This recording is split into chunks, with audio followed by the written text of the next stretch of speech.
One of the things that I discovered was to be present in the moment.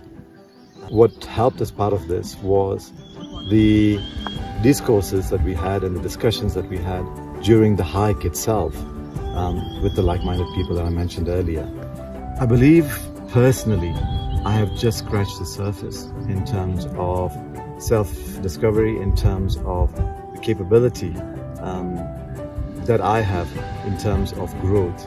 And one thing I'm sure that despite practicing this on a day-to-day basis and being aware this tank will constantly need topping up on a regular basis, I'm excited about the next retreat in terms of taking my self-discovery and my summit to the next level.